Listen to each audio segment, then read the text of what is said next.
Stormey. What's going on, brother? How you? Very good, pal. Very good. Thanks for joining. Outlaw. Yeah, same, man. Yeah. Same. Appreciate you having me on, man. What's going on? Good to talk to you. How's things in Australia? Yeah, Australia is beautiful, man. Like it's man, I ain't got enough good words to talk about Australia, man. It's a place where I came to do a lot of healing, you know what I mean, from a lot of tragedies that happened in my life and a whole lot of, you know, stuff like that. But Australia has just been a wonderful place, man. It's a wonderful place, like, you know what I mean? Good energy, good people, you know. I've been blessed to run into some really good people out here, you know what I mean? And yeah, it's dope. You ever been here? I've not. No, I've got a family in Australia. I've got in Brisbane. Oh wow, yeah. Brisbane is nice. Sure. I've not a while, but yeah, I've got distant relatives who live in Brisbane. When I was younger, they used to send me pictures, postcards, key rings, you know, all that type of good stuff from Australia. So, very, very good weather. Boy, tell me about it. Tell me about it. The summer about to start here, so you know what I mean. So it's gonna be all right. I'm really jealous. But hey, take you back to your Chicago days. You're a Chicago native. Yeah, man. Sure. What was it like growing up in Chicago? Man, Chicago was everything. Like, to be honest with you, my childhood was phenomenal. You know what I mean? I had a lot of family around. My mom and dad was together. My grandparents lived right next door to each other, so I kind of had the best of both worlds. My mom's mother and my dad's mother and father stayed right next to each other, so you know.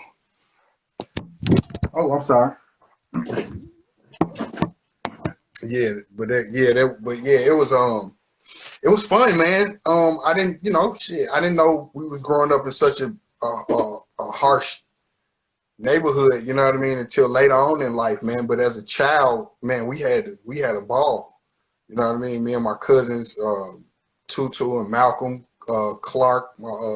Shout out to my cousin Clark Brown, who just got home from doing his bid, and yeah, man, we had fun, man. It was nothing but love, all love, man. And it was a neighborhood full of people, so you know what I mean. So we ain't really, we ain't want for nothing. I think that was when they said take a neighborhood to raise a child, and take a village. You know what I mean? Like, well, I grew up in that village. You know what I mean? So my childhood was wonderful. Sure, it's like a tight-knit community, yeah. Yeah, man. That was back in the days when everybody on the block knew each other. You know what I mean? So, like, I know everybody all on my whole street. Like, everybody know me. I know them. And you know what I mean? It was 1,000 kids. So, you know, we ain't know nothing about. We was in a harsh neighborhood until later, propaganda and putting things on our shoulders that, making stuff matter that, you know how the world did it, making stuff matter that don't really matter. So penitentiary chances get taken and, Sure. How does it compare with when you grew up in Chicago? How does that compare with 2020 Chicago?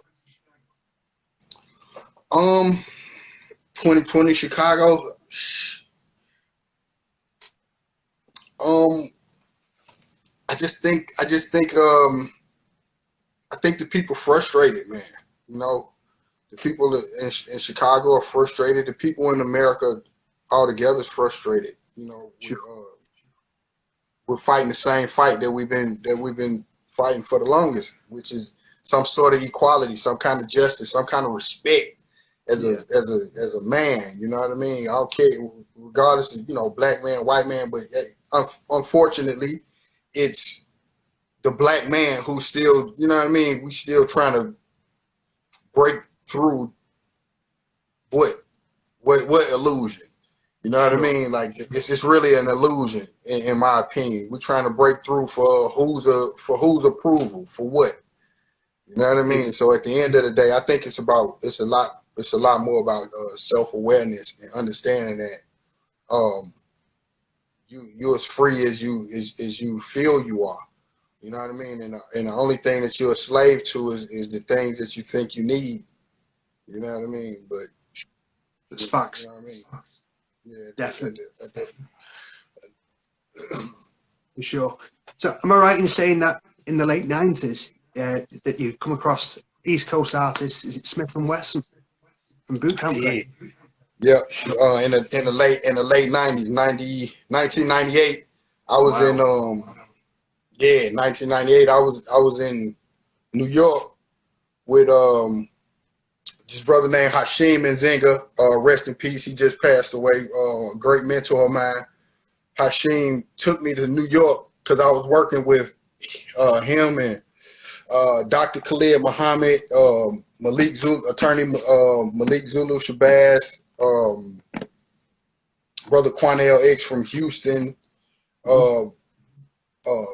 I was Erica Ford from New York. I was working with them, organizing the Million Youth March, and we met at a place called Sister's Place on Nostrand Ave, if memory serves me correctly, and Steele was on the panel. So I met him that day. And it was really, it really had nothing to do with, like, the cause that we was there for. It really had nothing to do directly with hip hop. He was just somebody that, you know, he was a hero to me, and of course, because he in the rap game, and he was, you know, he had stardom. He's on TV. He's working. He was doing his thing. So we met, exchanged numbers and all of that. And after the Million Youth March, if you remember, it was chaos broke out. The police was all over everywhere. They was trying to, you know, do what they was trying to do. And I got stranded in New York. Wow. Okay. I got stranded in New York, and I had one phone number in my pocket. One. And it was Steele. It was Steele from Smith and Wesson. And that's the birth of me and Steele's relationship. Wow. What a story. Yeah. What a story. So from when you called Steele, what happened?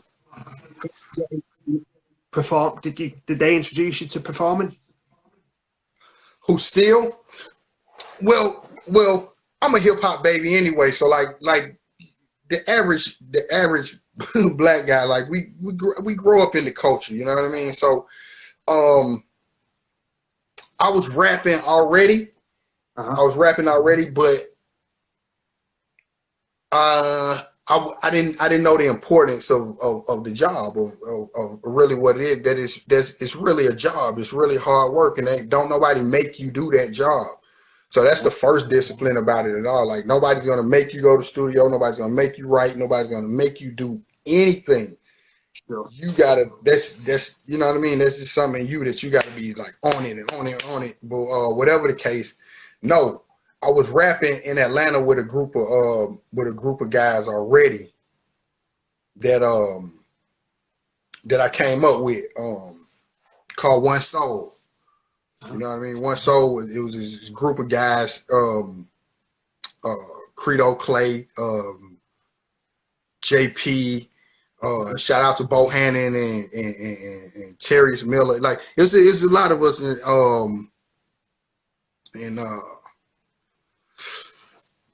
I got, like I said, I got a chance to go to New York, and I ran into Steele. And later, after the Million Youth March was over and all of that, we caught up one day. Like, we caught up. I think Helter Skelter was doing a video shoot with Redman.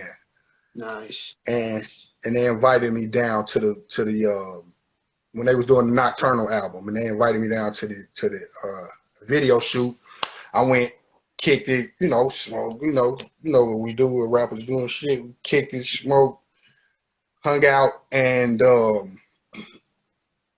like I said, I got stranded in New York, so I called Steele and he told me to meet him. So I went to meet him, and after we got there, he invited me to his home and the whole nine. Like, and I know it was really, really high tension, and it was a weird time. You know what I mean? And I know he was, later on after we laughed and we talk about it, he was like, "Yo, I didn't see that you was in the position that you said that you was in at the time. I really couldn't understand it because you don't look like you in need of nothing and this, that, and other." I'm like, I'm not. I'm just like, you saw what happened out there at the Milieu March. I got separated from my people and all phones is off. So, you know what I mean? He invited me to his home, and I remember we was walking, like the next morning, he was walking down the street. He was like, "Yo, come walk to the store with me." Walking to the store, and he had like a Louisville Slugger, like the little bats. He had a bat in his hand, right? So he looked at me. He was like, "Yo, I just got to ask you a question one time. I got to ask you." And I'm like, "Yeah, shoot." He was like, he looked at me. He was like, "You the police?"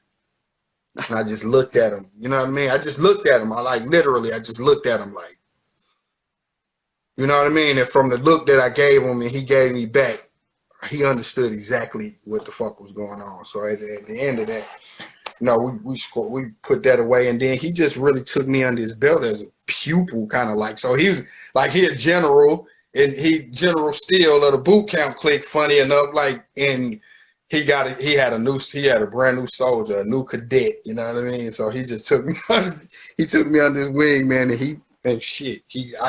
I always say, man, I credit General Steele for training me in the hip hop world. Sure. You learned from one of the best. That's for sure. Tell me about it. Listen, he just sent me a song just recently that I'm trying my best to finish so I can make this next album that he doing. And over here, we still in stage 4 over here with this COVID stuff.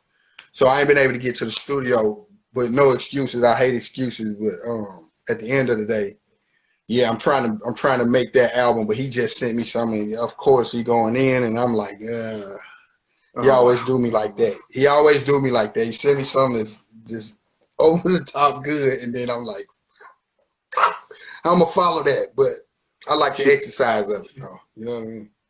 Of course. Definitely keep an ear out for that, for sure. Yeah, absolutely. So transitioning on from the late 90s, it was around about 2001. Was it around about 2001 you come across? You transitioned into the Outlawz? Well, yeah. What happened was that with that is Boot Camp Clique did a tour. Okay. And the tour ended in Atlanta during I think it was All-Star Weekend in Atlanta or something like that. So it was perfect. Like we pulled up to the matter of fact, on this tour, I'm gonna take you on a little journey with us. We went to Chicago first. Mm-hmm. Right? So this is, my grandmother was alive at the time, and I took the whole boot camp clique to my block in Chicago. Like, you know what I mean? Steele, Tech. I think Sean P was with us. I think Rock stayed back at the house. I mean, at the hotel. Louisville, Buckshot came. Like, everybody at my grandmother's house in the hood. You know what I mean? In the middle of Chicago, 78 for Paulina. Like, you know what I mean? Everybody was there. My grandmama cooked this. Only what grandmamas do, right? She cooked a meal for them, man, and it was. I think Steele will tell you the story better. Like, he was like, man, we have food for the next 3 or 4 days, and this is after we ate. You know what I mean? My little old grandmama made sure they was good, you know. But that tour ended up in Atlanta, and Edie and Castro was at that show, and Steele was like, "Yo, y'all should, you know what I mean?" He went after the show. He was like, he ran up and greeted Edie and Castro, was like, "Yo, y'all should fuck with dude. Like he right up y'all lane. You know what I mean? Like he's, you know what I mean." But Steele had trained me, you know, in music, so I think I was prepared for it. I was ready. I was hungry. You know what I mean? But he just introduced me, and it really started out as, you know what I mean? We was like a friendship. We got tight. We started hanging out on some, you know, some wild shit, and a brotherhood soon formed with it. We, you know what I mean? We was kicking it. Noah was still in California, and he had soon came down to move to Atlanta. And he called me one Sunday, and he was like, "Yo, you know how I know?" He was like, "Yeah, you try to fuck with the boys." You know what I mean? I'm like, "Yeah, of course, man." This is after we done already recorded 40 fucking songs together, but he was like, "Yo, you should, you know what I mean? Should just go ahead and rock with us," you know, because I had a couple of people that was looking at me artistically wise to sign me in the whole nine. So I was like, you know what? It's a no-brainer. You know what I mean? I was like, you know what? Like, word. You know what I mean? And they taught me so much, man. The Outlaws, they taught me so much. I've never been in a studio with so much talent, and they all got witty ways of writing. You know what I mean? Like witty ways of writing. Like Edie don't write shit. You can be holding a full conversation with Edie, and he'll be writing in his head, and then he'll be like, "Yo, Cap, record me." You know what I mean? It was like I'm still somewhere in the corner with my pen. I probably got 4 bars to go or something like that, and Noah right behind it. Castro wild because he'll go in there and just he got a weird witty way of writing too, because he'll be in there and he'll be like, he'll go and do his ad libs first, and then the payload. You know what I mean? So it was dope training up under or side by side with them brothers. But it was also dope learning from Steele too, because I'll tell you a story with me and Steele. We was in the studio one day, and I was in there smoking weed. I had my rapper kit. I had my rapper mind and my rapper kit, you know, ready. I got my pen and my pad, my little nasty pen and pad, and a couple of joints. I got some weed, about 45 hot dollars in my pocket. You know what I mean? And I'm in there smoking, and Steele walked in, and he was like, "Yo, I don't want nobody smoking no weed in the studio if y'all ain't working." So naturally, it's me. You know what I mean? It's me. I'm the only one with weed in my hand, right? So she's clearly talking to me, right?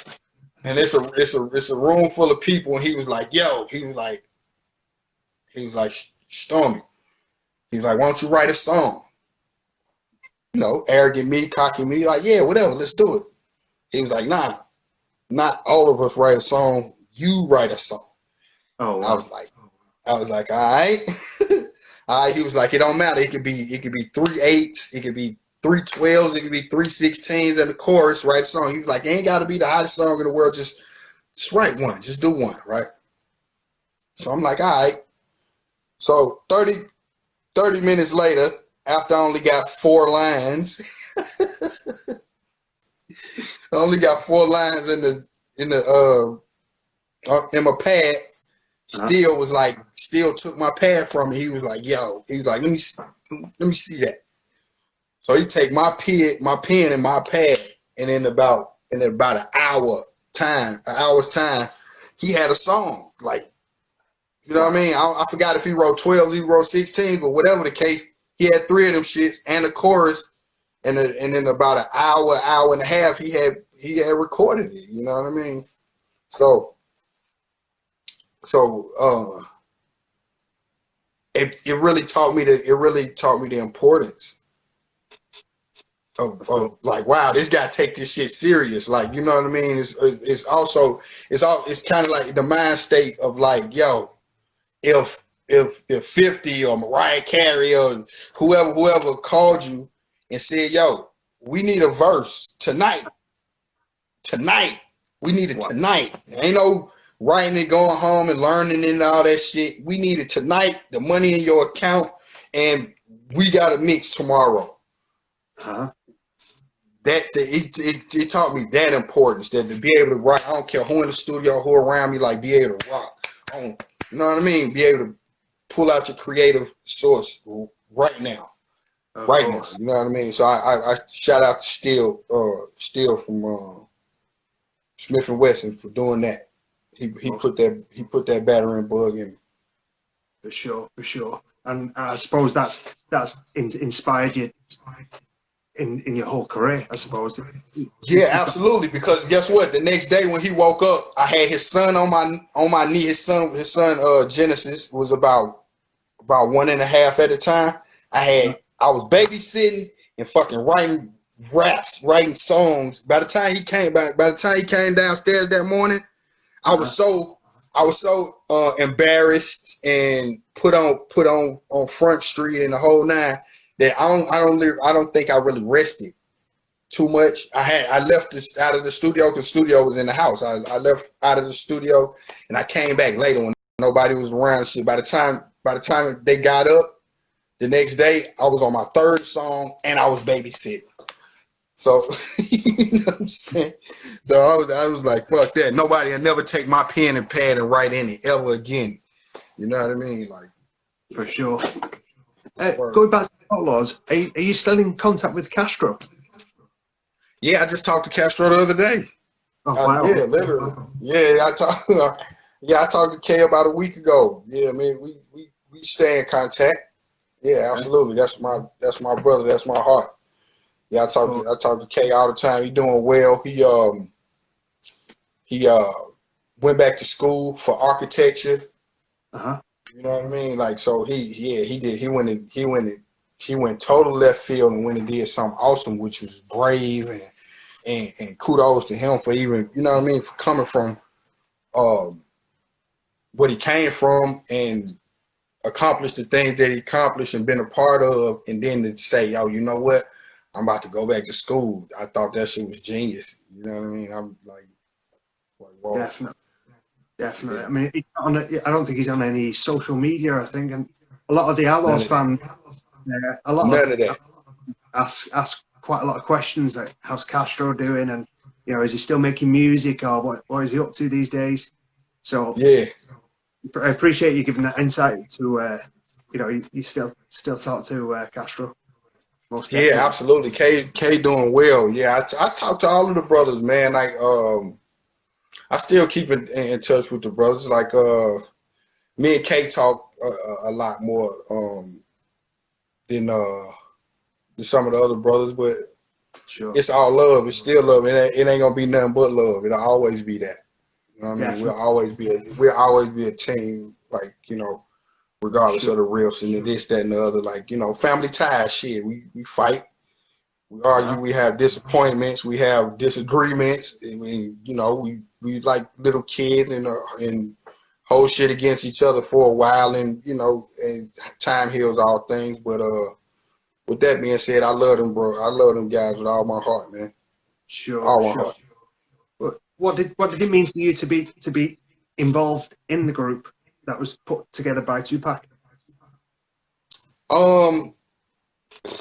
Scary, exciting, fun. It was a host of a lot of emotions because shit. I remember us being doing an interview once, and Edie said something that was, and the shit let me know that like it's on, like it's on. He was like, I think the person that the interviewer had asked him how the Outlawz had been coping since Yak and Pac had passed away, and Edie's comment was like some shit to the effect of we ain't got Pac and Yacht no more, but we inherited Stormy.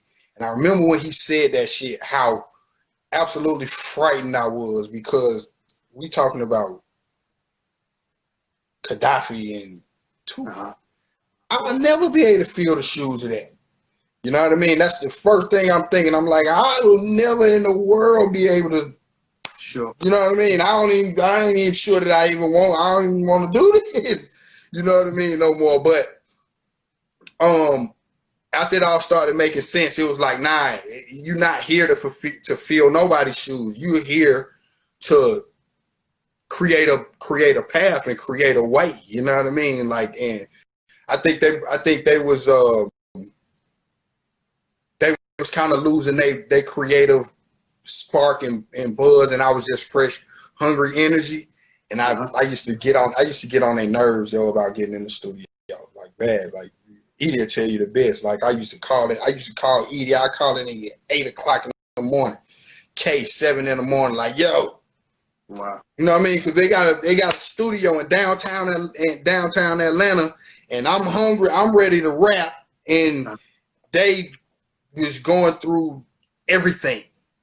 So sure. God bless them. Like they was going through everything. They was going through the fact of our general being snatched. Sure. Then the fucking, you know what I mean? Y'all getting just a lot of stuff, and then a lot of stuff that was happening internally with the group with Fatal and Brother Muta.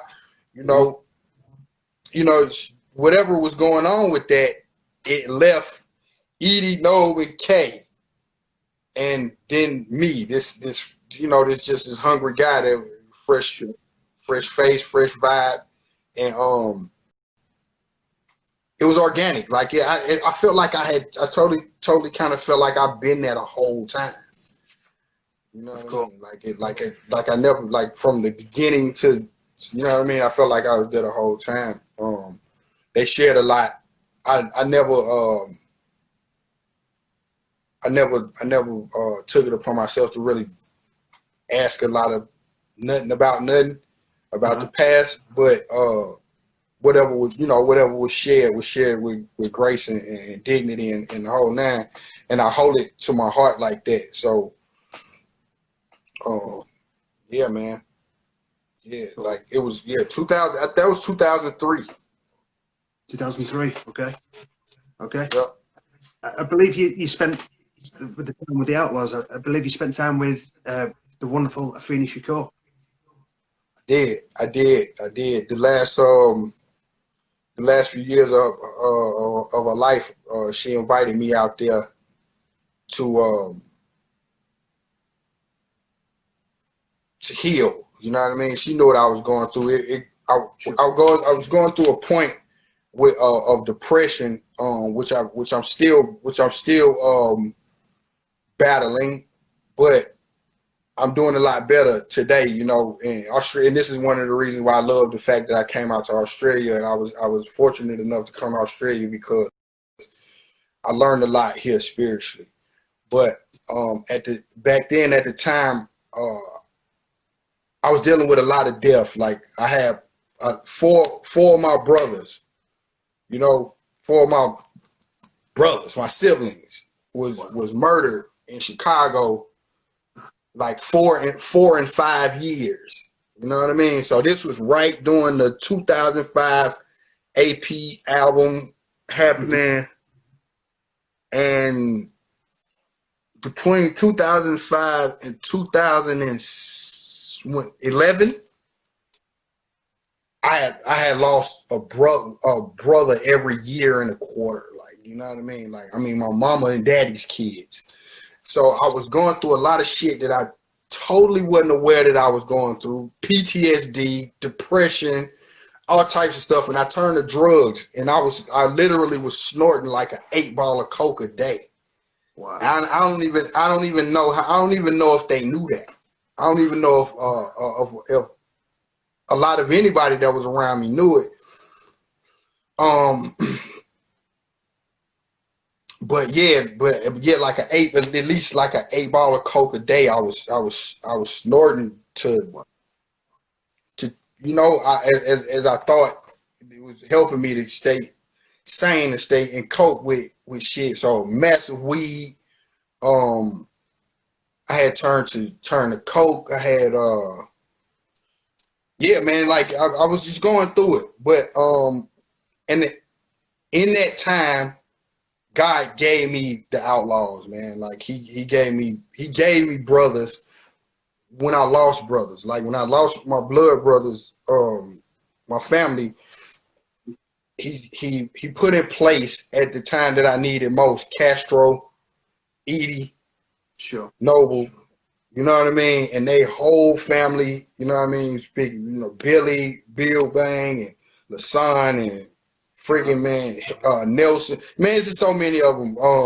It's just a wonderfully huge family of strong women and strong men and talented kids. Sure. You know what I mean? And they gave me that, and they allowed me to come around, man. And I didn't talk much about it, you know, because I wasn't really looking for no sympathy from nobody. Like, say, I probably needed a hug like a motherfucker, but you know, the keep it real syndrome and being hard and being raised from a child, especially as men, that boys don't cry and shit like that. Like, I held in so much stuff, man. I had so much stuff bottled up, and I mean, literally, just last week I saw my psychiatrist, and I was talking to her, and I'm doing a lot better. But it's good to hear. It's very good to hear. I mean, I'm sorry from the bottom of my heart. I'm sorry for your loss of your brothers over the years. Man, listen, I tell you, God, man, my Savior, my Lord and Savior, the Christ above, man, like all credit to Him, because there's no way in the world I could have did it by myself. I absolutely recognize the divine presence. You know what I mean, with helping me through that, because that's the only thing that can help you through it. Sure. I can't even begin to explain to you what the pressure of losing that many people. One is enough, but two was crazy. 3 is insane. 4 is fucking just like, all right. You know what I mean? Like you can't help but to think like, I'm next. Sure. I'm next. Like what? You know what I mean? But God saw differently, and He kept me alive, and I still don't get it. I still don't understand why. But the truth of the story, the truth of the matter is, I'm grateful, and whatever I can do to live for my brothers, I will do that. You know what I mean? So I took it upon myself to help myself, which is probably the greatest thing I did was at that time. And it seemed like right when you know the Outlawz was catching a good win. Fatal had just came back to the squad, and I had to get away. I literally came to Australia for 3 years. Okay. And had a wonderful spiritual awakening here. You know what I mean? And yeah, this place just hold my heart, like, you know what I mean? And that's why I'm here. That's why I'm back here. Definitely. A comment by Vegas Media Design. Shout out to Vegas. It's just stay strong. The world needs you, and that's for sure. Yeah, man. Yeah. So I mean, but yeah, I did. I spent some time with Afeni, and I just, man, listen, I was like a student, man. I just shut the fuck up. Like, you can, when you're dealing with that type of intelligence and that kind of mentality and characteristic, and she's just brilliant. Like, she one of them people that, you know, it could have been Malcolm X in the room. It could have been President Obama in the room. It could have been fucking anybody that you think you respect. It's like being in a room with them. So when she walk in the room, it's like, you careful what to say because you don't want to sound stupid. You know, you know what I mean? But she helped me break through the mold of that within the first 48 hours of me being there. She was like, listen, man, listen, I love you. Like, you here because I love you. You know what I mean, man? she shared a lot with me, and I think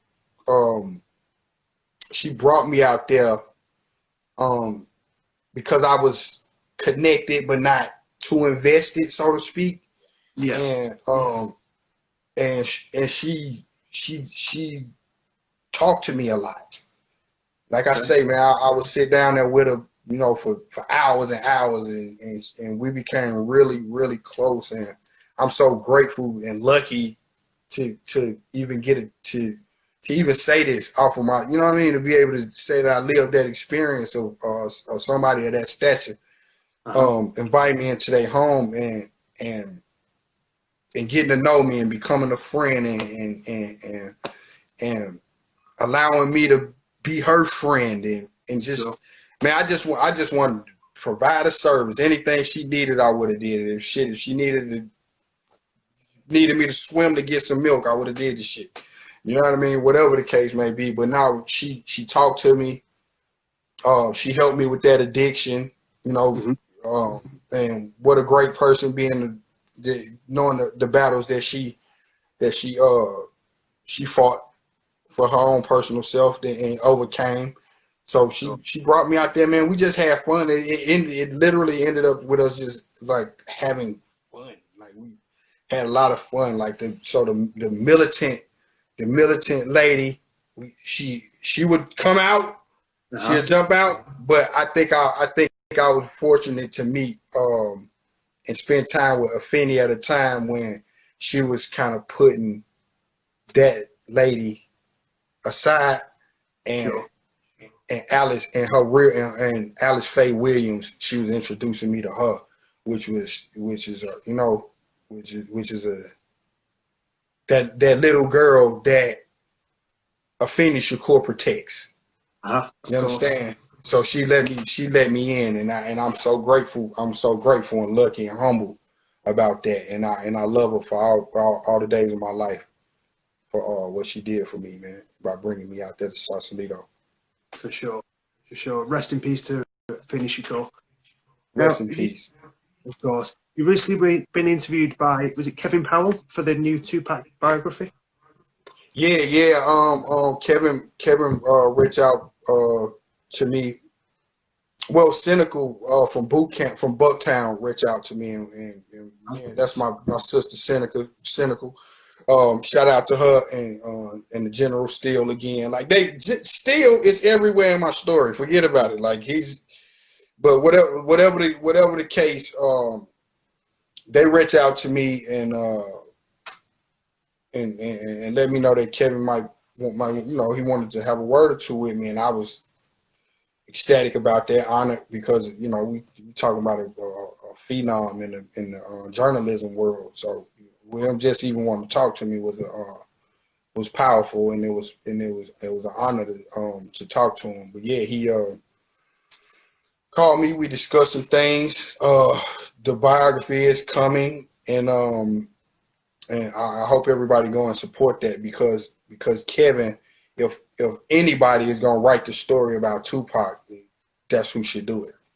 You know what I mean? Yeah. He been there the whole ride, so you know what I mean. And he a good-hearted person, so I know he gonna do his best, his absolute best to provide justice and with grace and class, do a book about Tupac and Afeni. So Tupac and sexual, with all due respect, absolutely. For sure. Can you share anything with the conversation between you and Kevin? I don't really want to spoil it, man. Like I don't really want to spoil it. It was emotional, because it's things about that trip also that kind of got shaky and made the road shaky between me and the Outlaws. But that's something I'll leave for later, just to to address like this. But yeah, it got a little shaky and personal on a couple of levels with you know, tomatoes. But at the end of the day, the core of the family and everybody involved, it wasn't no shock to nobody. So like, you know, everybody talked professionally and respectfully before any and everything happened out there. But yeah, it caused a little rift between me and the guys. But with all due respect, man, you know, they know I love them and I ride with them forever, man. So, you know, for sure. I done paid my debts to that and for that. Definitely. Hey, thanks for sharing. You moving into your solo career, because let's not forget, you've put some pretty decent music out as a solo artist as well. Yeah, I'm trying. Thank you for your opinion. Thank you. I'm grateful for that. Yeah. So when I got out here to Australia, I met these two producers called the brothers named Adam and Jordan Satardi, and they was.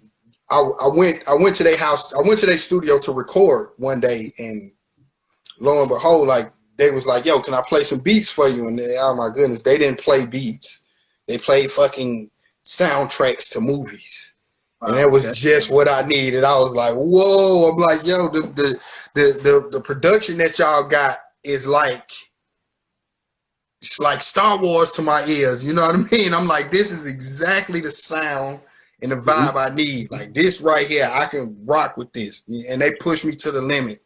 You know what I mean? They push me and push me and push me. And I like that because I like being around like talent that's not scared to tell you to step outside of your comfort zone a little bit.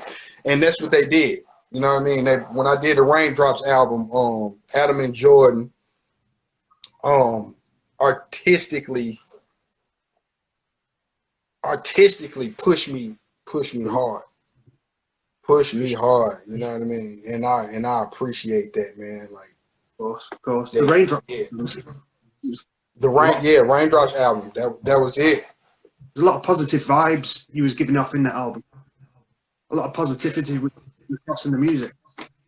Yeah, it was because so when rocking with a group, like when you rocking with a group, it's fun, it's exciting, and it's a lot of compromise too. And if you listen to all of the brothers' solo projects, if you listen to No's solo project, No got a thing. It's that he owns it. You know what I mean? It's all him. He owned it. When Noble was doing a solo project, when Edie is doing a solo project, same thing. He own it. It's an aspect of it that only he can do. And I wanted to do the same thing with myself. Like I said, I made it a thing to myself. I was like, with all of the people I can call to get on this album, I'm really not gonna do that. I'm a rap, sing, and write everything about this project myself.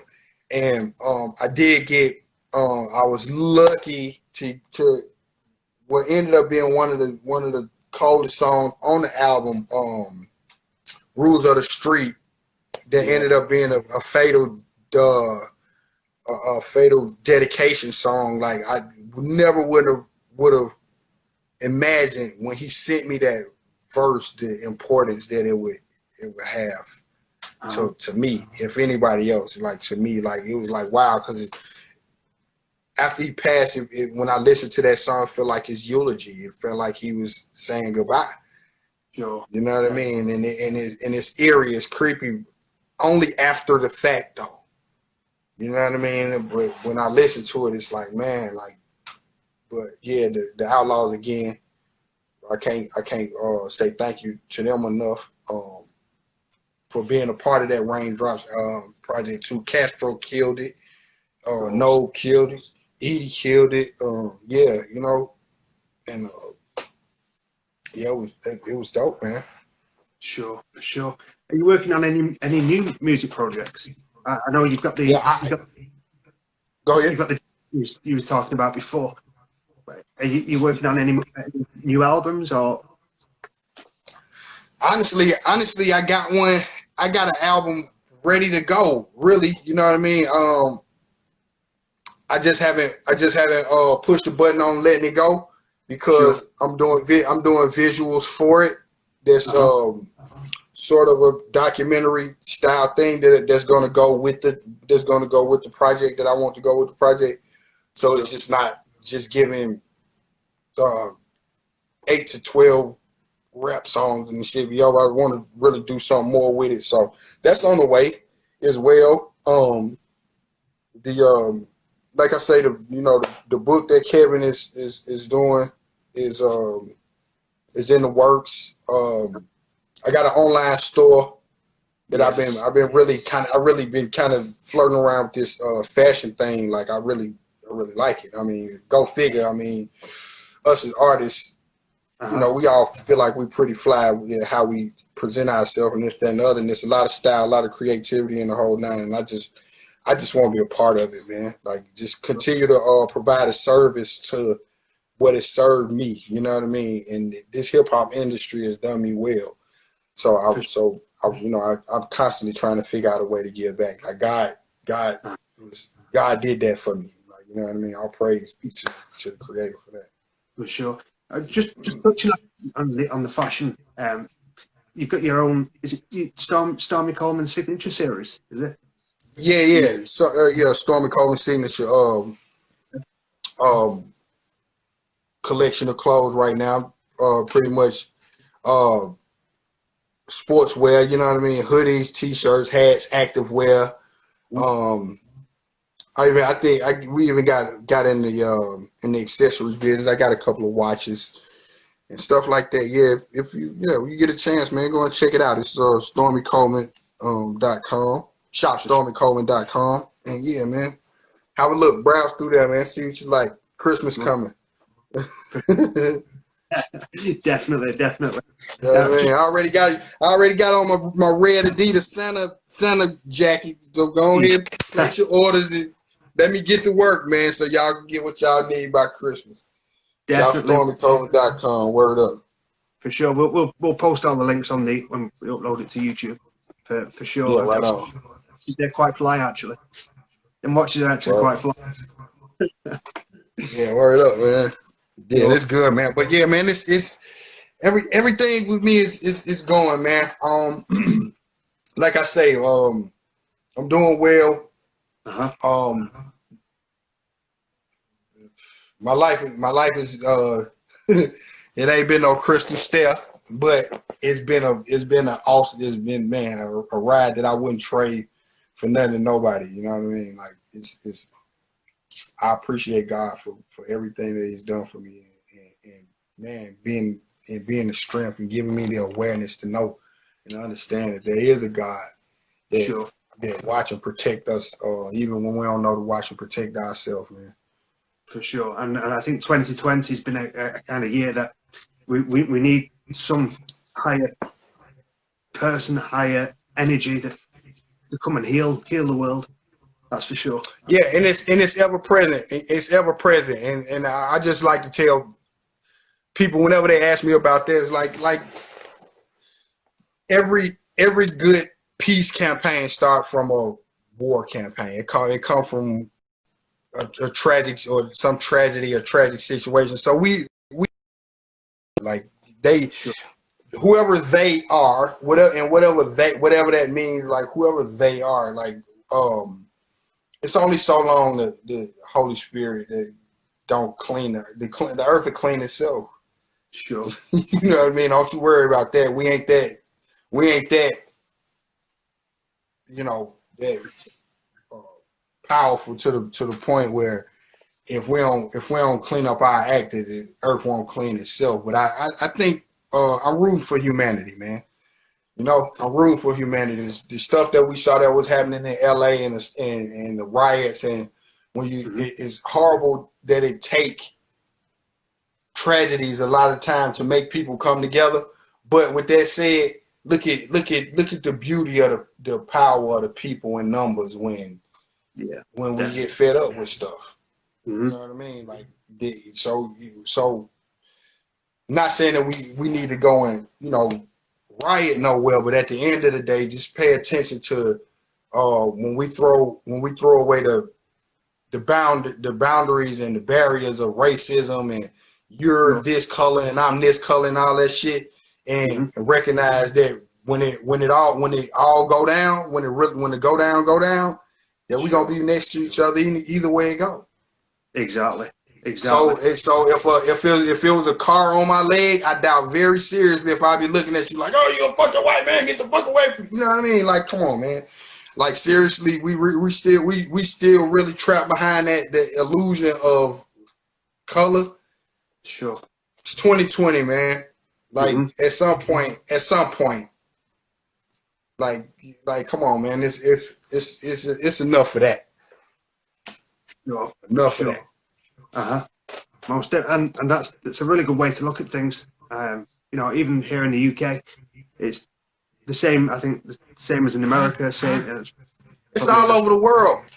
It's all over the world. It's all over the world, man. It's not immune to anything like that. Like, that disease is a spirit. You understand? Like, it's a spirit that people put on to. At the end of the day, man, like, you cut anybody, everybody bleed red, bro. Exactly. Anybody, I don't care what color you choose to go and grab and go and cut a finger. They bleed red. Like, so at the end of the day, like, we humans, man. We humans. They got a human emotional system. You got one, I got one. True. Everybody got one. So, like, at the end of the day, I'm really working on myself right now to understand and grasp exactly what that means. So, you know, so I can make better choices in my life. You know what I mean? I still fuck up. But I'm just not scared to say it. Like, you know what I mean? I make mistakes. I do. I just last week, I'm trying to get over in my head from doing weird shit. You know what I mean? So at the end of the day, I like to be very strong by being very vulnerable. I think being vulnerable takes a lot of strength. You know what I mean? A lot of people go into relationships or whatever, be it business or personal relationships, and they got walls up.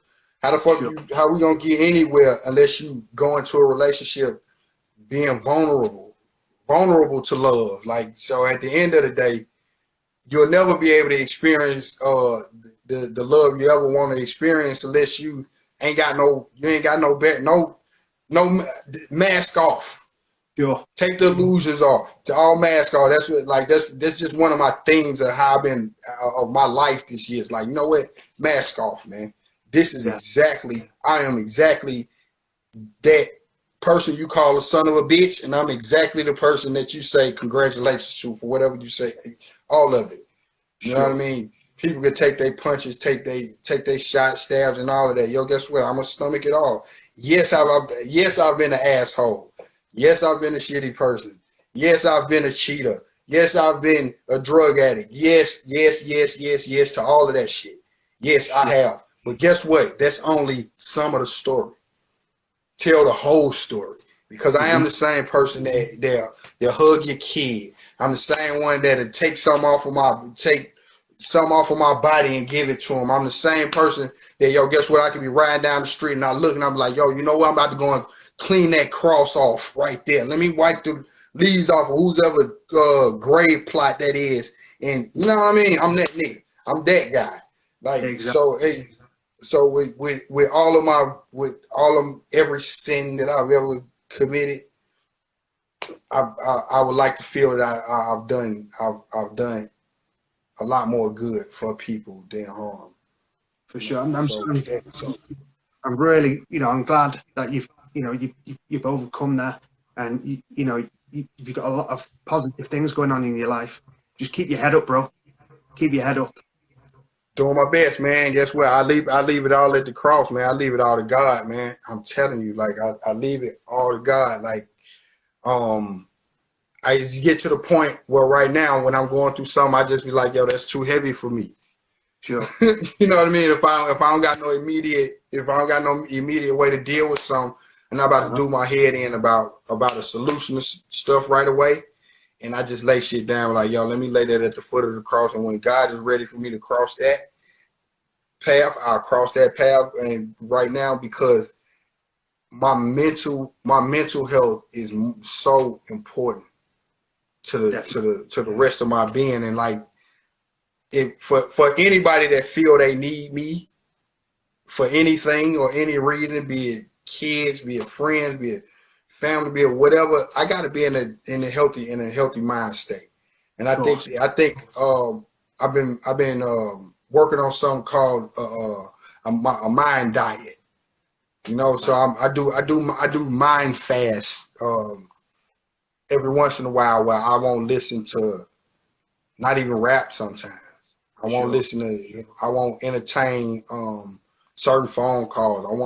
You know what I mean? Like, I literally have to take 30 minutes of my day every day, and don't pick up a phone.